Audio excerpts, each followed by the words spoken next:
Namaste.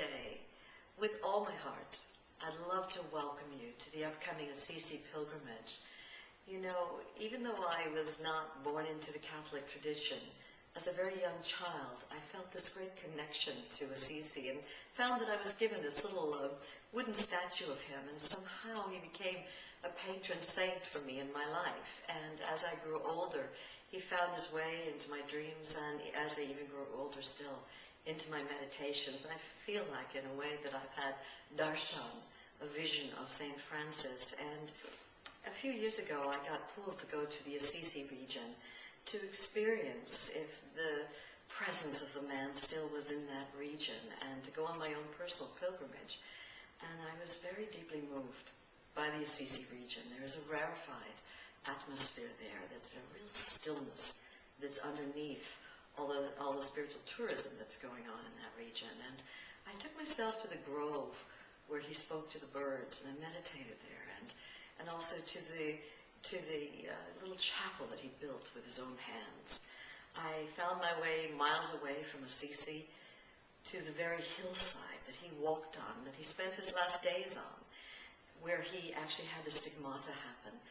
And I sat for meditation in the caves that he sat and meditated in and slept in. And I found myself walking in his footsteps. And I was so moved by my own direct experience, and I had quite a mystical experience there, that I decided I would offer the Assisi pilgrimage. But before that, I immersed myself in his life. And lo and behold, I could never have known this. It's the first teachings I've ever come across that are identical to the journey. He actually speaks about going down through these layers of devastation into this blackness, and then falling into an infinite light, this that we call Source. And he lived his life as an expression of this light that he found, this love. And he immersed his life in a teaching of forgiveness. And it's so interesting that these are all the teachings of the journey.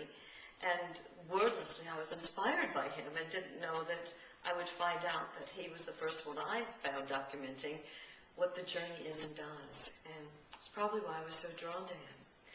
And in any case, the whole of his life was spent just bringing the teachings of the gospel, not the teaching of the religion, but of the gospel, to people, just sharing very simple life, one lived with love, with forgiveness of yourself and others. And I was moved to see that even he died very young, but in his last year of life, he'd grown blind, and he had also he'd become crippled, and they carried him around, his disciples did, in a cart from village to village, where all he did was go from person to person and ask for forgiveness from them. Now, this so touched me that these teachings found their way into our first satsang pilgrimage there. And our satsangs were really quite raw, quite splaying, and new work on forgiveness emerged out of it.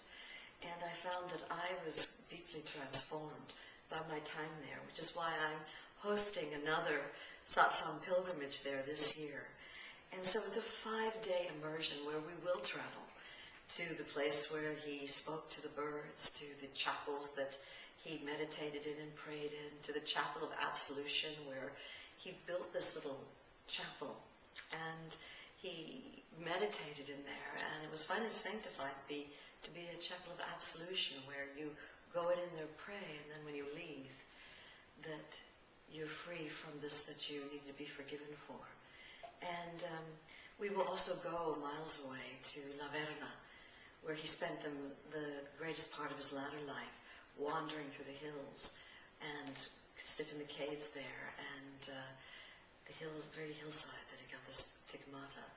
And so it's our own personal pilgrimage. Every day we have yoga, we have satsang, and I keep the group small so you can take time to come up and share issues that are arising, and we can have classical satsang, and it's a magical time.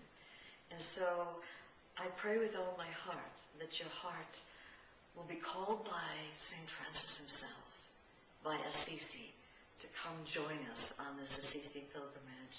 And until then, I wish you many blessings, and I pray for you that you can come and immerse yourself in this mystical time. Namaste.